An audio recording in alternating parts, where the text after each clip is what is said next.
मित्रों, आपने रामायण को टीवी पर तो जरूर देखा होगा या आपने इसके बारे में कहीं सुना होगा। तो आपको एक बात तो अवश्य पता होगी कि रामायण के युद्ध में एक ऐसा योद्धा था जिसने भगवान राम को भी चिंता में डाल दिया था, जिसने भगवान लक्ष्मण को मूर्छित कर दिया था। जी हाँ मित्रों, हम बात कर रहे हैं रावण के पुत्र मेघनाद के बारे में। मेघनाद एक पितृभक्त पुत्र था। यह जानते हुए भी कि राम भगवान हैं और उसके पिता ने सीता का हरण करके गलत कार्य किया है, इसके बावजूद भी उसने पिता का साथ नहीं छोड़ा। उसने पिता को कभी समझाया ही नहीं और आखिरी सांस तक पिता की तरफ से युद्ध भी करता रहा, लेकिन आखिर में वह लक्ष्मण के हाथों मारा गया। लेकिन मित्रों, क्या आप जानते हैं मेघनाद की मृत्यु के बाद उसकी पत्नी सुलोचना के साथ क्या हुआ? अगर नहीं जानते तो आज हम आपको सुलोचना के बारे में कैसी जानकारी देने वाले हैं जिसे सुनकर आपके होश उड़ जाएंगे।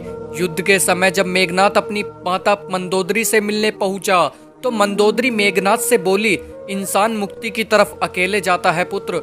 यह सुन मेघनाद ने अपनी माता से कहा, अगर पिता को ठुकराकर उसे मोक्ष या स्वर्ग भी दिया जाएगा तो वह उसे भी ठुकरा देगा। दोस्तों, आदिकाल से आज तक मेघनाद ही एकमात्र ऐसा योद्धा है जिसे महारथी की उपाधि प्राप्त है और भगवान परशुराम के बाद केवल मेघनाद के पास ही संसार का सबसे घातक अस्त्र ब्रह्मास्त्र और पशुपति अस्त्र था। इसके साथ ही मेघनाद ने अपनी घोर तपस्या से त्रिदेवों को प्रसन्न कर उनसे कई अस्त्र प्राप्त किए थे।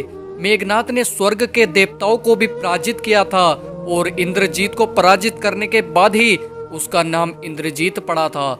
मेघनाद की ताकत का पता यहाँ से लगाया जा सकता है कि उसने अकेले ही सुग्रीव की आधी वानर सेना को समाप्त कर दिया था। यहाँ तक भगवान राम और लक्ष्मण भी उसकी मायावी शक्ति के सामने बेबस हो गए थे। मेघनाद का रथ कभी दिखाई देता तो कभी आकाश में गायब हो जाता और इसी मौके का फायदा उठाकर उसने भगवान श्री राम और भगवान लक्ष्मण जी पर नागपास्त्र अस्त्र का प्रयोग किया था। इस अस्त्र का प्रभाव इतना था कि जिस किसी को भी यह अस्त्र लग जाता वह अगले दिन का सूरज नहीं देख पाता। तब हनुमान जी गरुड़ को लेकर पहुंचे। उन्हें देखकर नाग डर गए और उन्होंने राम और लक्ष्मण दोनों को मुक्त कर दिया। इसके अगले दिन मेघनाद ने लक्ष्मण को अपने बाणों से घायल कर दिया था। इसके बाद हनुमान जी संजीवनी बूटी लेकर पहुंचे और उसी बूटी के बाद ही लक्ष्मण जी को होश आया और उनके प्राण बचे। दोस्तों, मेघनाद की पत्नी सुलोचना भगवान विष्णु के शेषनाग वासुकी की पुत्री थी और लक्ष्मण जी जो कि शेषनाग के अवतार थे। ऐसे में वे सुलोचना के पिता और मेघनाद के ससुर लगते थे। जब मेघनाद तीसरे दिन युद्ध में जाने लगा तब उसे ज्ञान हो चुका था कि श्री राम और लक्ष्मण कोई साधारण मनुष्य नहीं है बल्कि स्वयं भगवान विष्णु के अवतार हैं। युद्ध में जाने से पहले वह आखिरी बार अपने माता पिता और पत्नी से मिलने पहुंचा। मेघनाद जानता था स्वयं भगवान के सामने वह ज्यादा देर नहीं टिक पाएगा, लेकिन अब भी वह सुलोचना से मिलने से घबरा रहा था। उसे लग रहा था कि अगर वह पत्नी से मिलने गया तो उसके आंसू देखकर वह भावुक हो जाएगा और इस युद्ध में कमजोर हो सकता है। लेकिन जब मेघनाद सुलोचना के पास पहुंचा तो उसने देखा कि उसकी आंखों में एक भी आंसू नहीं था। इतना ही नहीं, सुलोचना ने एक कर्तव्यनिष्ठ पत्नी की तरह अपने पति को युद्ध में जाने का साथ दिया। वह जानती थी आज उसके पति का आखिरी दिन है, फिर भी उसने अपने पति के सामने एक भी आंसू नहीं बहाया।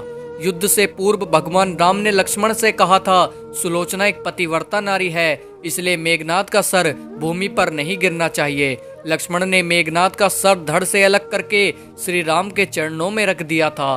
भगवान राम सुलोचना को संदेश देना चाहते थे कि उसका पति वीरगति को प्राप्त हुआ है। इसी वजह से उन्होंने मेघनाद का दाहिना हाथ काटकर सुलोचना के पास भेज दिया।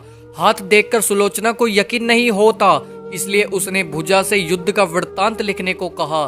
तब मेघनाद की भुजा ने युद्ध का सारा वाक्य लिखकर सुलोचना को बताया। सुलोचना ने भुजा को उठाया और वह सीधा रावण के पास जा पहुंची, जहां उसने अपने पति के साथ सती होने की आज्ञा मांगी। लेकिन पति के सर और धड़कन बिना सुलोचना सती नहीं हो सकती, इसलिए उसने भगवान राम से उसके पति के शव को जाने की आज्ञा मांगी। भगवान राम ने उसका सादर अत्कार किया और सुग्रीव को मेघनाद का शव लाने के लिए कहा। वहां जो कोई भी मौजूद था यह जानकर हैरान था कि सुलोचना को युद्ध के बारे में कैसे पता चला। तब सुलोचना ने बताया उसे मेघनाद की भुजा ने पूरी कहानी सुनाई है। वानर राज सुग्रीव ने जैसे ही यह बात सुनी उसने सुलोचना से कहा, अगर तुम्हारे पतिव्रता धर्म में वाकई इतनी शक्ति है तो तुम अपने पति के कटे हुए धड़ को वापस जोड़कर दिखाओ। तब सुलोचना ने अपने पतिव्रता धर्म को आज्ञा देकर सिर को धड़ तक पहुंचाने के लिए कहा। इस पर मेघनाथ का कटा हुआ सर जोर जोर से हंसने लगा। भगवान राम सुलोचना के स्वभाव से पहले ही परिचित थे।